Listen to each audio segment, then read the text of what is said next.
Libro de Deuteronomio, en el capítulo 13, y de los versículos 1 al 18 podamos seguir con nuestra vista, y le voy a pedir a mi hermana Ruth Paniagua que por favor haga lectura de esta porción de la palabra de Dios, Deuteronomio capítulo 13, de los versículos del 1 al 18.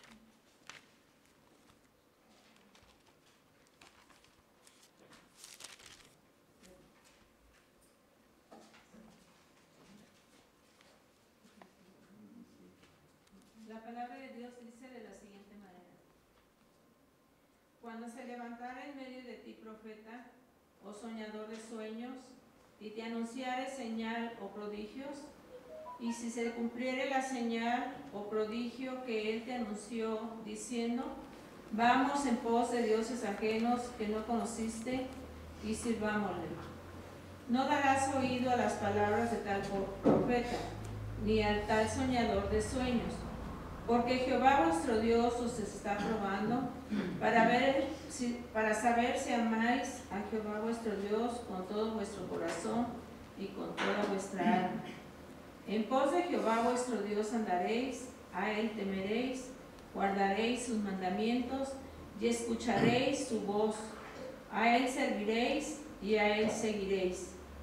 Tal profeta o soñador de sueños ha de ser muerto, por cuanto aconsejó rebelión contra Jehová vuestro Dios, que te sacó de la tierra de Egipto y te rescató de la tierra de servidumbre, y trató de apartarte del camino por el cual Jehová tu Dios te mandó que anduvieses, y así quitarás el mal de en medio de ti.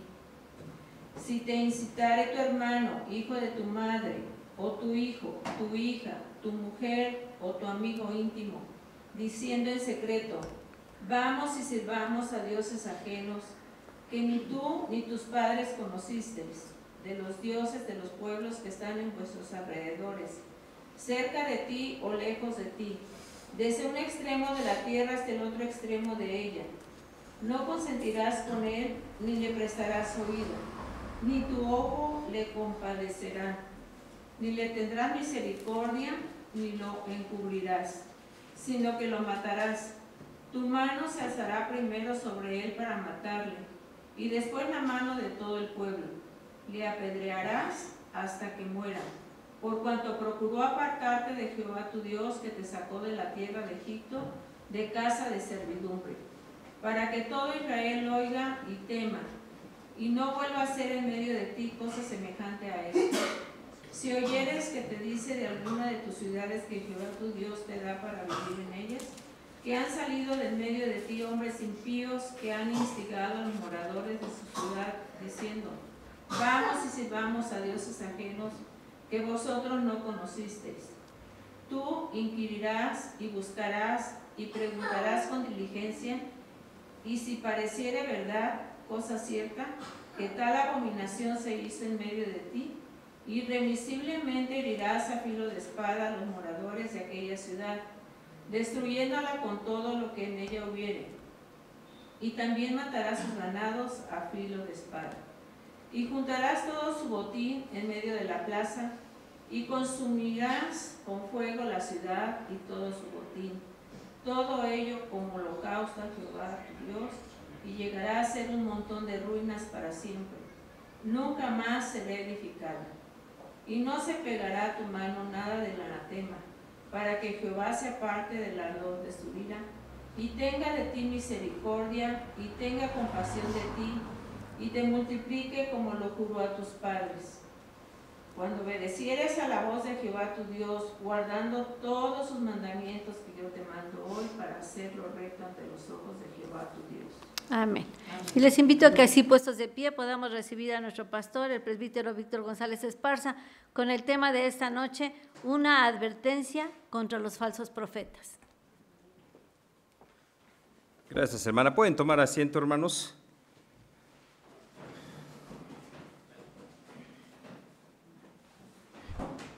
Cuando uno va analizando la historia de Israel, a veces uno pareciera que no quisiéramos reconocer información que en aquel entonces se dio como algo actualizado. Pensamos que todo se queda ya en ese pasado. si hablamos del libro de Deuteronomio y de todo el Pentateuco, estaríamos hablando aproximadamente del año 1300 antes de Cristo. Fíjense, 1300 antes más los 2025 que llevamos, o sea, estamos hablando de más de 3000 años. Entonces, pudiera parecer que todo tiene que ver nada más con ese pasado. Sin embargo, cuando vemos la realidad que tenemos y que enfrentamos, nos damos cuenta que la misma palabra tiene razón cuando dice que es viva y eficaz y más cortante que toda espada de dos filos. ¿Por qué? Porque la Biblia nos habla como si estuviera manejándose las situaciones hoy en día. Una de las cosas, hermanos, que el Señor siempre ha tenido precaución y eso lo transmitió a su pueblo es aquella actitud, sobre todo del enemigo, para cumplir con su propósito, que es alejar al hombre de Dios. Si recuerdan ustedes, allá en el Edén, con Eva, llega la serpiente y Satanás, a través de la serpiente, empieza a distorsionar todo lo que Dios había dicho. Y es ahí donde el Señor prevé que debemos tener cuidado con toda esa serie de personajes que nos puedan alejar de nuestro Dios, y más hoy en día. Sobre todo, hermanos, porque ya no es cuestión solamente, por ejemplo, de la televisión, algunos sobre todo de la televisión de paga, donde hay canales religiosos, sino que las redes sociales está inundada de mucha información de todo tipo. Y parte de esa información es la información que tiene que ver con la religión. Y vemos mensajes que si nosotros no estamos bien centrados y bien definidos en nuestra fe, nos pueden orientar hacia otros lados. Y eso es lo que precisamente el Señor está hablando aquí en este capítulo número 13. Pero antes voy a invitarlos para que vayamos a Hebreos capítulo número 1.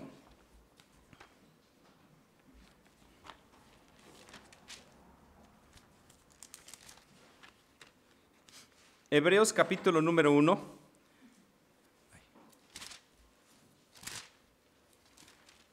Del 1 al 4, que dice de la siguiente manera: Dios, habiendo hablado muchas veces y de muchas maneras en otro tiempo a los padres por los profetas, en estos postreros días nos ha hablado por el Hijo, a quien constituyó heredero de todo y por quien asimismo hizo el universo, el cual, siendo el resplandor de su gloria y la imagen misma de su sustancia, y quien sustenta todas las cosas con la palabra de su poder, habiendo efectuado la purificación de nuestros pecados por medio de sí mismo, se sentó a la diestra de la majestad en las alturas, hecho tanto superior a los ángeles cuanto heredó más excelente nombre que ellos. Sobre todo los primeros 2 versículos que dice: Dios en la antigüedad habló a nuestros padres muchas veces y de muchas maneras. ¿Cuáles son estas maneras? Bueno, lo que nosotros conocemos como las teofanías, por ejemplo. Es decir, se escucha la voz de Dios en medio de ciertas circunstancias. Por ejemplo, la más conocida es cuando Moisés escuchó la voz de Dios en medio de la zarza que no se consumía. Y ahí entabla un diálogo con él. Otro, por ejemplo, aunque fue de diferente manera, Elías dice que escuchaba un viento muy fuerte, muy violento, pero no estaba el Señor. En cambio, escuchó un viento apacible y ahí escuchó la voz del Señor. Entonces, Dios habló de esta manera. Habló también a través de sueños. ¿Sí? Hay algunos que dicen José el soñador, inmediatamente piensan en José el soñador, pero José no recibió revelación a través de los sueños, sino más bien José sobre todo se dedicó a interpretar sueños. Sí, tuvo las visiones al principio de las espigas, que 11 se inclina ante una, y bueno, pero fuera de eso no hay más. Jacob, por ejemplo, recibió revelación también a través de sueños. Entonces fue la manera en que Dios habló, y sí, Dios utilizó varios medios para hablar en la antigüedad, pero dice el autor de la carta a los Hebreos: sin embargo, en los postreros tiempos, solamente la revelación es a través de Jesucristo. Y cuando vemos nosotros la Escritura, recordamos que Jesucristo, lo dice Juan en su capítulo 1, versículo 1, en el principio era el Verbo y el Verbo era con Dios y el Verbo era Dios, es decir, Jesús es la palabra de Dios. Entonces, para nosotros hoy en día, lo único que debe tener autoridad es lo que está en la Escritura. Pero aquí hay un planteamiento, bueno, no uno, sino algunos planteamientos que son importantes. Primero, es detectar a los falsos profetas. Y vean, hermanos, cómo lo señala el Señor. Cuando se levantara en medio de ti profeta o soñador de sueños y te anunciare señal o prodigios, y si se cumpliere la señal o prodigio que él te anunció, hasta aquí vamos a cortarle tantito. Fíjense nada más. Dice, si se levanta en medio de ti profeta o soñador de sueños, te anuncia una señal o prodigios y se cumple, cuidado. Cuidado, ¿por qué? Porque ya anteriormente el mismo Moisés había pasado la experiencia de tener gente que también hiciera cosas que Dios podía haber hecho. Vamos a regresarnos a Éxodo capítulo 7, versículos 10 al 12, para que constatemos precisamente esto. Éxodo 7, del 10 al 12. Y tenemos ahí, vinieron pues Moisés y Aarón a Faraón, e hicieron como Jehová lo había mandado. ¿Qué habían hecho? Lo que dice el versículo 9. Toma tu vara y échala delante de Faraón para que se haga culebra. Bueno, lo hicieron. Echó Aarón su vara delante de Faraón y de sus siervos y se hizo culebra. Pero vean la reacción. Entonces llamó también Faraón sabios y hechiceros, e hicieron también lo mismo los hechiceros de Egipto con sus encantamientos. Pues echó cada uno su vara, las cuales se volvieron culebras, mas la vara de Aarón devoró las varas de ellos. Es decir, que los falsos profetas, los falsos hombres que Satanás utiliza, también son capaces de hacer señales y prodigios. Y ahí es donde dice el Señor a través de Moisés a su pueblo, hay que tener mucho cuidado porque ellos también pueden hacer señales y prodigios. ¿Sí? Y luego todavía señala, si se cumpliese, regresamos a Deuteronomio 13, y les dice, vamos en pos de dioses ajenos que no conociste y sirvámosle. O sea, no solamente es que hagan, sino que digan. Aquí abiertamente hay una descripción de vamos tras dioses ajenos. Pero hermanos, también hay que tener cuidado cuando muy por debajo de la verdad empiezan a articular situaciones que no son las correctas delante del Señor y que lo único que van a hacer es desviar la atención del Señor. A veces no nos gusta hablar con claridad y queremos suavizar las cosas, somos muy eufemísticos. Si ustedes recuerdan en términos de lenguaje, el eufemismo es una manera muy disimulada de decir algo que puede ser ofensivo o que puede inclusive hasta ser agresivo. Y a veces nosotros somos muy eufemísticos en este sentido. ¿Por qué? Porque no queremos decir las cosas tal y como son. Porque pensamos que los otros se van a ofender, se van a lastimar y ¿qué va a suceder? Bueno, no sabemos qué pueda suceder. Pero hermanos, el Señor es claro. Y para el Señor no hay vuelta de hojas. Como decimos popularmente, para el Señor el pan es pan y el vino es vino. No hay otra manera de llamar las cosas. Y hoy en día, por ejemplo, tenemos una teología, aún dentro de círculos cristianos, por ejemplo, que es la teología de la prosperidad. Es una teoría, más que teología, una teoría errada. ¿Por qué? Porque nos hacen el planteamiento de que nosotros somos hijos del rey y que como hijos del rey nosotros tenemos que pedir lo que querramos y como lo querramos. Que al cabo Dios, que es dueño de todo, pues nos va a dar lo que nosotros le pidamos. Y hasta cierto punto tienen razón, pero ¿cuál es el problema? ¿Cuál es el problema de esa teología? Que nos va a desviar la vista de Dios y hacer que la pongamos en las cosas materiales. ¿Y recuerdan qué dijo Jesús acerca de eso? Donde esté tu corazón, ahí va a estar tu tesoro. Si tu corazón está en las cosas que perecen, en las cosas que pasan, imagínate cuál va a ser tu tesoro. Pero si tu corazón está en las cosas que a vida eterna permanecen, ese va a ser tu tesoro. Es decir, ¿cuál es el problema de esta teología de la prosperidad? Que nos hace olvidarnos de nuestra dependencia total y completa de Dios.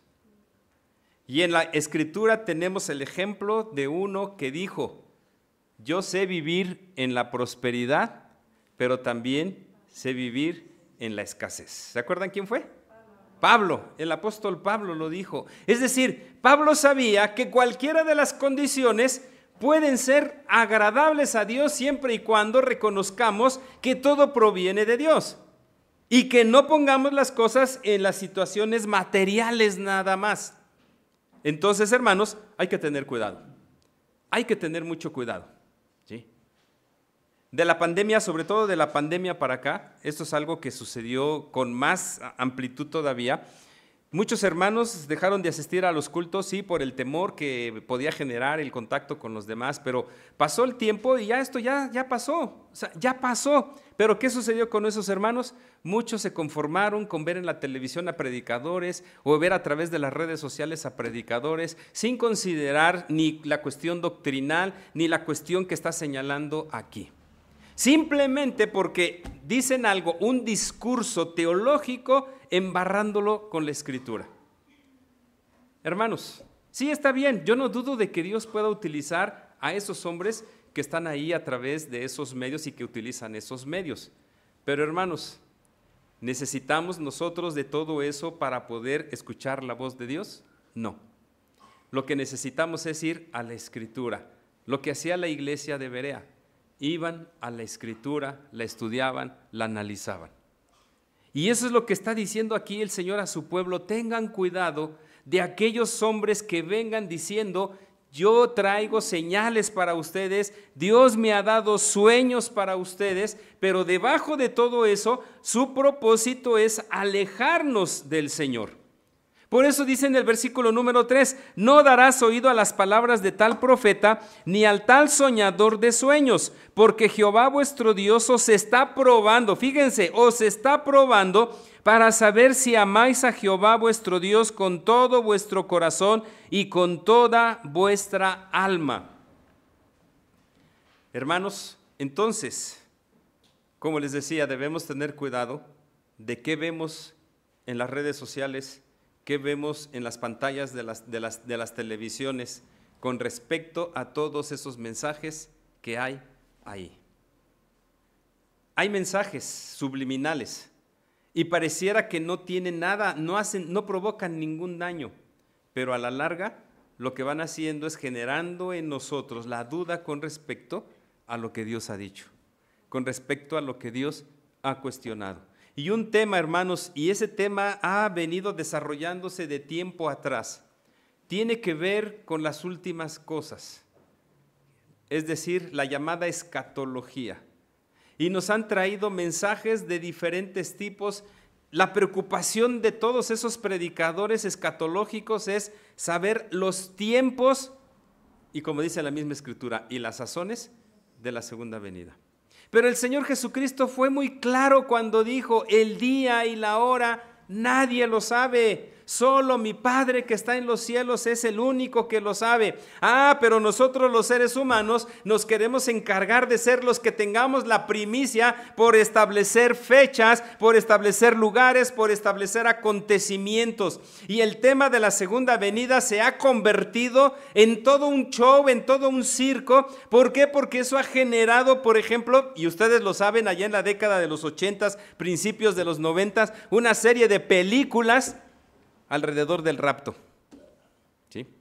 Y que tuvieron mucho éxito. ¿A dónde se fueron todos los ingresos de esas películas, hermanos? ¿A dónde se fueron? ¿Sí? A los bolsillos de los productores. Bien decía Carlos Marx tenía muchas cosas buenas, que hay que recordar que Carlos Marx era creyente en Jesucristo, ¿sí? Era cristiano Carlos Marx, pero obviamente se fue igual, él se fue por otros rumbos.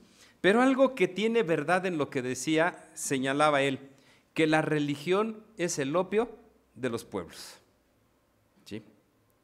¿Por qué? Porque con la religión podemos hacer que la gente cambie, que la gente vaya por donde uno quiera. Pero para que haya el opio, tiene que haber alguien que lo ofrezca. O sea, tiene que haber alguien con la intención de provocar situaciones en el otro, ¿sí? Y en este caso hay gente que vive de la religión.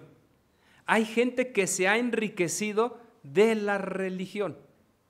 Y hablamos no solamente de productores de películas, sino inclusive hablamos, por ejemplo, de cantantes. Hablamos de mucha gente que está metida en el espectáculo y que la religión la ha llevado hacia allá.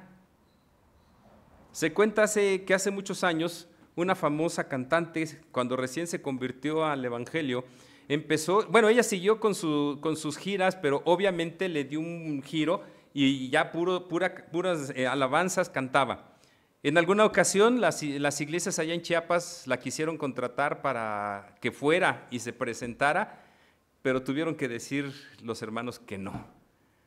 ¿Por qué? Porque esta cantante quería cobrar lo mismo que cobraba en sus shows. Y entonces dice uno, ¿cuál es el sentido de estos personajes? ¿Sí? Entonces, hermanos, debemos tener cuidado en ese sentido y reiterarlo.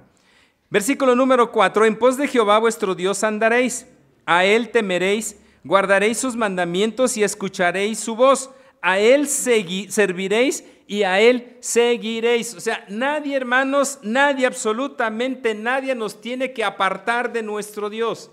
Debemos de mantenernos firmes en las enseñanzas que Él nos ha dejado a través de su palabra. Y no querramos escuchar en sueños, no querramos ver a través de señales la voz de Dios, cuando Él mismo nos ha dicho que Él, si nos quiere hablar, lo va a hacer a través de su palabra. Por eso, hermanos, hasta ahora, a manera de chiste, cuando los hermanos dicen, hermanos, bájenle a sus celulares, pónganlos en modo vibrador o apáguenlos, y todavía dicen, Dios no les va a hablar a través de ese medio, Dios va a hablar a través de su palabra. Dios no les va a hacer una llamada ahorita en el culto y les va a decir, oye, fulanito, mira, te quiero decir esto. No, lo va a decir a través de su palabra. Y Dios es drástico, hermanos. Vean lo que dice el versículo número 5. Tal profeta o soñador de sueños ha de ser muerto, por cuanto aconsejó rebelión contra Jehová vuestro Dios, que te sacó de tierra de Egipto y te rescató de casa de servidumbre, y trató de apartarte del camino por el cual Jehová tu Dios te mandó que anduvieses, y así quitarás el mal de en medio de ti. Fíjense nada más, hermanos. Pudiera parecer, hermanos, que Dios es un Dios cruel y despiadado, ¿sí? Pero hay que entender, de acuerdo al contexto, la situación que se está presentando. ¿Qué es lo que está pasando aquí? El Señor dice, te vas a deshacer de ellos, no los quiero ni con vida aquí. ¿Por qué? Porque Dios sabía que con un resuello muy pequeñito de pecado, iba a hacer que el pueblo cayera en ese pecado. Ya lo habían experimentado allá en el monte Sinaí, cuando Moisés subió a hablar con el Señor y que el pueblo vio que se tardó y dijeron, bueno, ¿y ahora cómo le vamos a hacer? Estamos aquí en el desierto, no hay ni para dónde ir, nuestro líder ya nos dejó, ¿quién nos va a llevar a la tierra prometida? Y fue cuando presionaron a Aarón para construir el becerro de oro. Fíjense nada más.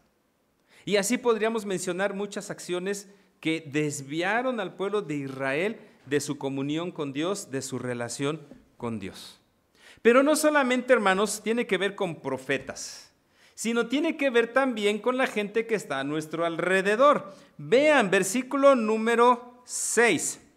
Si te incitare tu hermano, hijo de tu madre, o tu hijo, tu hija, tu mujer o tu amigo íntimo, diciendo en secreto, vamos y sirvamos a dioses ajenos, que ni tú ni tus padres conocisteis, de los dioses de los pueblos que están en vuestros alrededores, cerca de ti o lejos de ti, desde un extremo de la tierra hasta el otro extremo de ella. Es decir, que muchas veces, hermanos, como se dice por ahí, el enemigo está en casa. El enemigo está en casa. Y no estamos hablando de nuestro contrincante, sino de el que nos va a desviar de la atención del Señor. Es como ahorita. ¿Quién es el primero que está aquí en la casa de nuestro Dios cuando nosotros estamos llegando? No, ese es el segundo. No.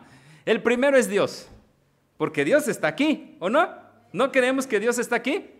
Dios está aquí, pero también los demonios están aquí, ¿sí? Están en medio de nosotros y Jesús lo advirtió, lo decíamos en la mañana. Hay lobos disfrazados de ovejas que están entre el rebaño. Entonces, los enemigos naturales nuestros, que son los demonios, están también aquí. Y a veces uno se pregunta, ¿por qué hay tantos problemas en la iglesia? Pues porque nosotros nos dejamos influenciar por Satanás desde aquí. Y entonces Satanás empieza, claro, a través de sus huestes demoníacas, empieza a picarnos y a azuzarnos para que nosotros pequemos en contra de nuestros hermanos y que se desvíe la atención de Dios. Y entonces el Señor está diciendo, aún dentro de tu casa, debes tener cuidado cuando alguno de los tuyos te diga, vámonos. No sigas al Señor, vámonos por otro lado. Y a lo mejor dirán ustedes, oiga hermano, pero ninguno de mis hermanos me lo dice. ¿No? ¿Están seguros que no? ¿Cuántas veces nos cae la visita en fin de semana? Y, pues tenemos que llevarlos a que conozcan Janitzio, que conozcan esto. Y dejamos de asistir al culto por ir a pasear. ¿Cuántas veces ha sucedido que, híjoles, los hijos, porque dice ahí hasta los hijos, oye papá, oye, vamos al parque, mira, no vayamos hoy al culto, vamos al parque? ¿Qué? ¿Un domingo qué? ¿Qué nos puede afectar un domingo? ¿Nos están alejando de Dios o no nos están alejando de Dios, hermanos?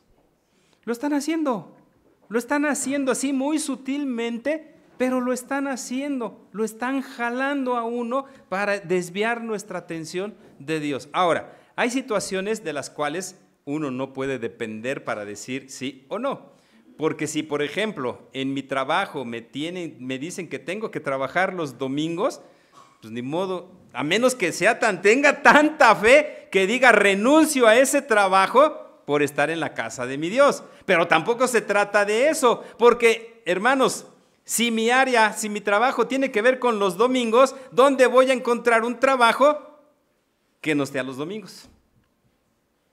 Ya ves, a lo mejor dirán, oiga hermano, pero entonces es un grave problema. No, no es un grave problema, hermanos, porque si no puedo estar en los domingos, tengo otros días donde hay actividad de la iglesia y puedo asistir a esas otras actividades de la iglesia. Y entonces estoy cumpliendo con estar en comunión con mi Dios, pero a veces ni eso tampoco lo hacemos. ¿Cuántas cosas nos desvían de Dios a nuestro alrededor, hermanos? Hay muchas cosas que nos desvían de la comunión con nuestro Dios. Por eso el Señor dice en el versículo número 8, no consentirás con él, ni le prestarás oído, ni tu ojo le compadecerá, ni le tendrás misericordia, ni lo encubrirás. Aquí está lo que les digo, hermanos, que a veces nosotros, con tal de no tener problemas, no decimos las cosas tal y como son. Me llegó la familia y quieren ir a pasear el domingo. ¿Cuál tendría que ser mi actitud, hermanos? Exactamente, decirles, ¿saben qué? No, ok, está bien, quieren ir a pasear, primero cumplimos con el Señor, primero estamos en las actividades de la iglesia y después nos vamos a pasear.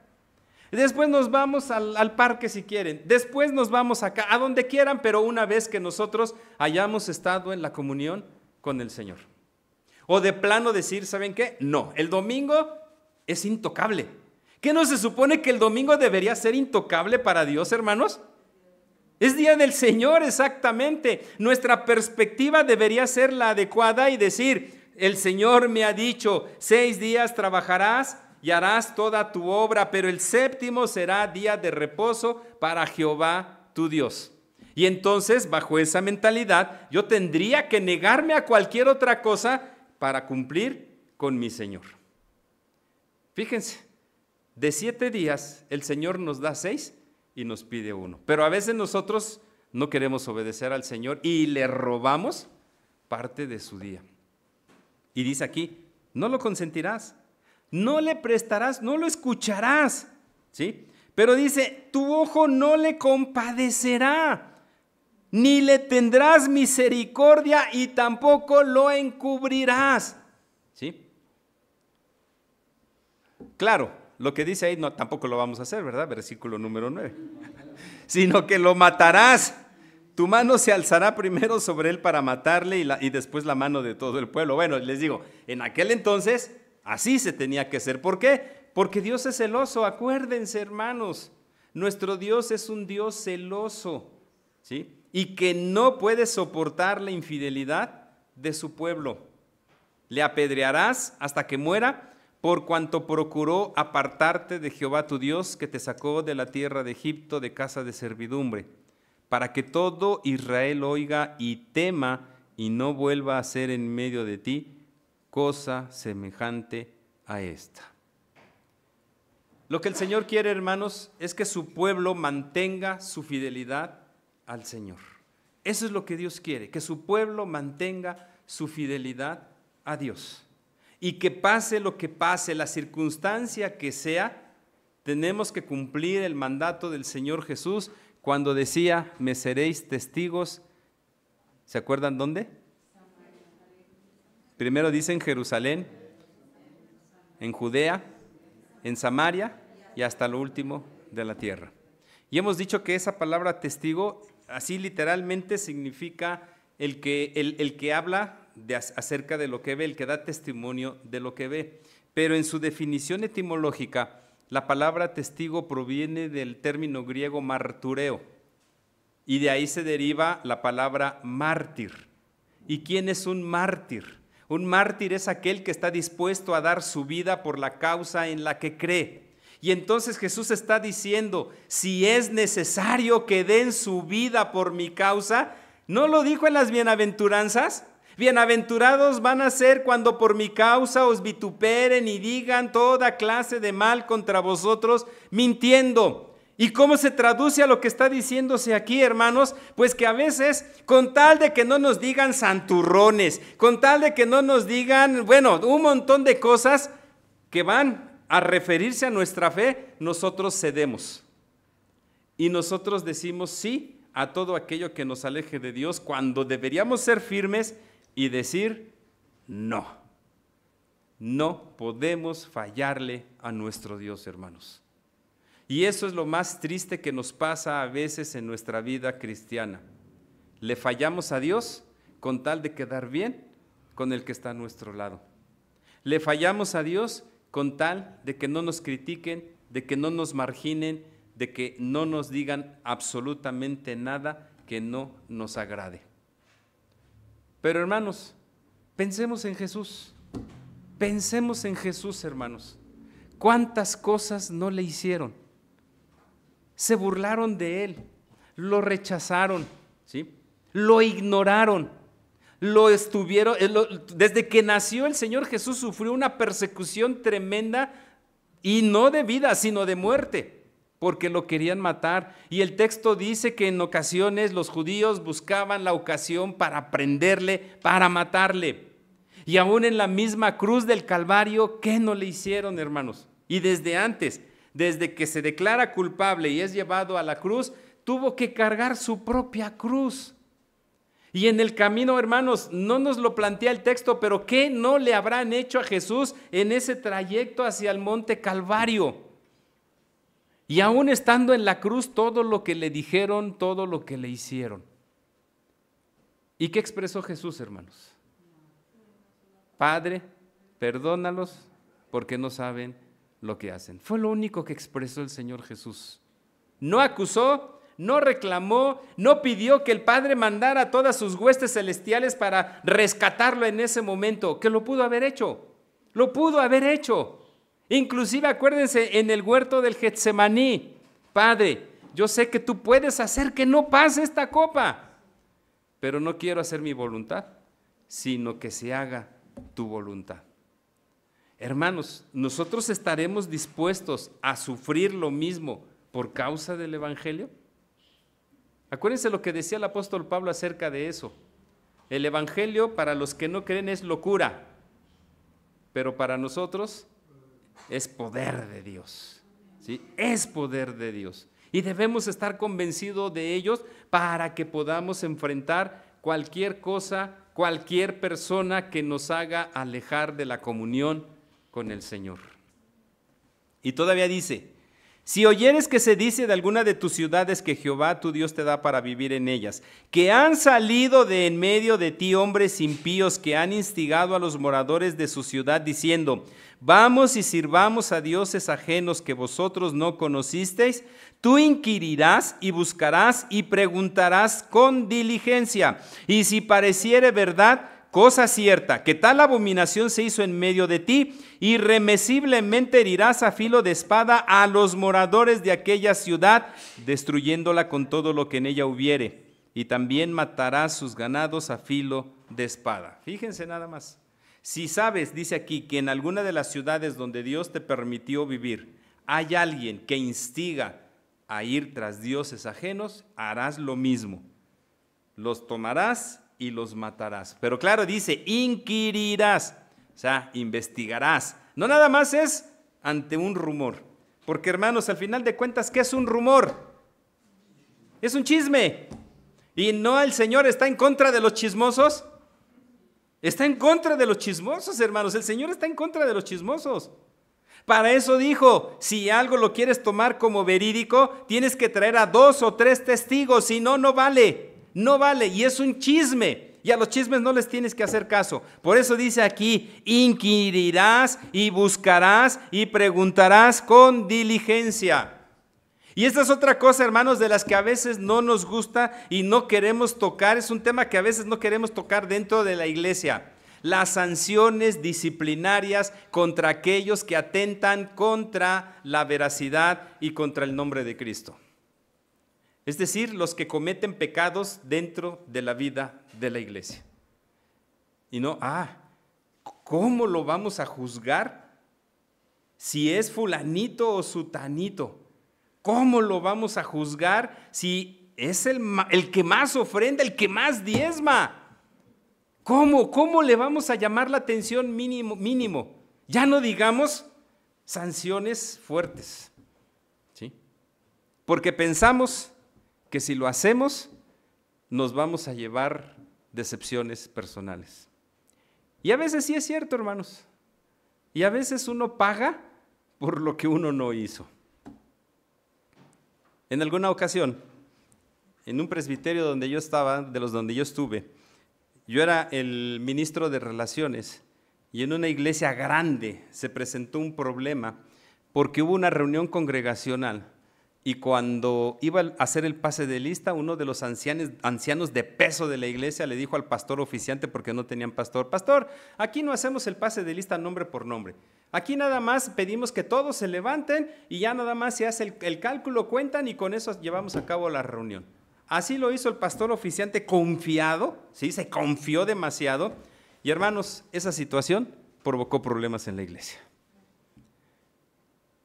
Y entonces el presbiterio me nombra como presidente de la Comisión de Honor y Justicia para ir a resolver el asunto en esa iglesia. Fuimos, resolvimos el asunto, a muchos no les agradó, pero hermanos, yo salí vetado de esa iglesia para poder ocupar el pastorado. 3 veces me invitaron a formar parte de la terna y este anciano dijo no las 3 veces. ¿Sí? En otra ocasión, en otra iglesia, tuvimos que actuar, tuvimos que ejercer la disciplina y una de las partes afectadas dijo, yo me voy de esta iglesia, pero esta iglesia se va a venir para abajo. Y un anciano, en ese entonces era muy joven, se me acercó y me dice, pastor, ¿qué vamos a hacer? La iglesia se va a venir para abajo. A ver, espérese, hermano. La iglesia no es de ese hermano ni de su familia, la iglesia es de Jesucristo. Y la iglesia se va a sostener, esté o no esté él y su familia. Y sí, se fue la familia de ese hermano, pero la iglesia ahí estuvo, siguió adelante. Pero tuvimos que aplicar una sanción disciplinaria. Hermanos, no nos debe dar miedo el tener que aplicar sanciones disciplinarias. A veces es necesario para vindicar el nombre de Cristo, porque la iglesia debe mantener la pureza y debe mantener la unidad y sobre todo debe hacer exaltar el nombre de Cristo. Y cualquier cosa que tenga que ver con el pecado dentro de la iglesia, echa para abajo la obra de Cristo. Y el Señor aquí está diciendo, si dentro de la ciudad hay alguien que va a provocar problemas y sobre todo va a hacer que se desvíen de la comunión conmigo, tú, después de hacer una investigación adecuada, y todavía dice, si pareciera verdad cosa cierta, entonces lo vas a hacer. O sea, tampoco vas a actuar alocadamente y vas a hacerlas, no, tienes que investigar y tienes que llegar a la verdad. Si esto es así, entonces vas a actuar. Por eso, hermanos, La conclusión de este relato está en el versículo número 18. Cuando obedecieres a la voz de Jehová tu Dios, guardando todos sus mandamientos que yo te mando hoy, para hacer lo recto ante los ojos de Jehová tu Dios. Lo que nos resta entonces es, número 1, tener cuidado de esos predicadores que escuchamos en la televisión, en el radio, en las redes sociales, de esos mensajes que recibimos a cada rato a través sobre todo de las redes sociales. Debemos tener cuidado, hermanos, aún de nuestra misma familia que nos lleve a separarnos, a desviarnos de la comunión con Dios, y tenemos que ser firmes en decir no. No podemos ser permisivos, porque cuando somos permisivos las cosas van a terminar mal. Y en tercer lugar, hermanos, cuando dentro de la iglesia haya una situación donde se tenga que ejercer acción disciplinaria, se tiene que hacer. Se tiene que hacer porque va de por medio el nombre de Cristo. Pero se tienen que hacer las cosas adecuadamente. Y para eso nosotros tenemos todo un proceso judicial para ejercer una sanción disciplinaria. Pero que no nos dé temor, hermanos. Que no nos dé temor ninguno de los 3 casos que se están presentando aquí. Porque lo que el Señor nos está pidiendo es obediencia a su voz. Y tenemos que hacerle caso a la Escritura. Bien dice Salomón, uno de sus proverbios, maldito el hombre que confía en el hombre. Tenemos que confiar solamente en el nombre del unigénito del Padre, en Jesucristo, porque Él es el camino, la verdad y la vida. Y Él nos ha mostrado qué es lo que tenemos que hacer. Que así sea y que cada día podamos fortalecer nuestra fidelidad al Señor.